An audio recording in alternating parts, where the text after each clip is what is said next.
देश की इकोनॉमी में एक मेजर टर्न आया है, वो आपके साथ शेयर करना जरूरी था। आप सबने देखा एक लंबे टाइम तक देश में मैन्युफैक्चरिंग को एक इम्पोर्टेंस देनी है करके बोलते थे, लेकिन वो इम्पोर्टेंस कभी तक मिली नहीं।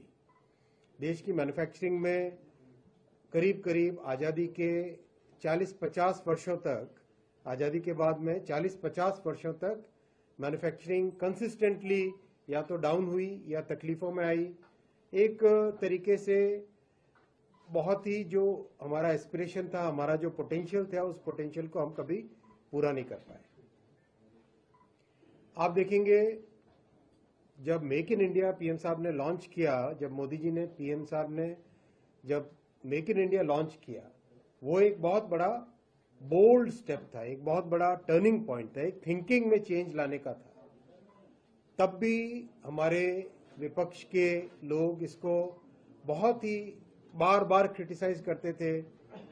अगर आप कांग्रेस का उस समय का मैनिफेस्टो उठाएं, उसमें भी लिखा होता था कि मेक इन इंडिया करना चाहिए, लेकिन जब मेक इन इंडिया पीएम साहब ने लॉन्च किया, तब उन्होंने इसका क्रिटिसिज्म चालू किया।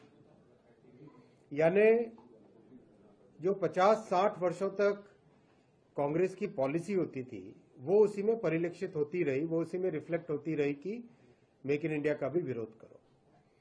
मैं आपके साथ आज बैठा हूं ये क्लियरली आपके साथ डेटा और फैक्ट के साथ बताने के लिए कि हम उस परिस्थितियों में पहुंच गए जब हम बहुत जल्दी $1 ट्रिलियन एक्सपोर्ट्स के लिए तैयार हुए, और उसके पीछे फाउंडेशन है मैन्युफैक्चरिंग की।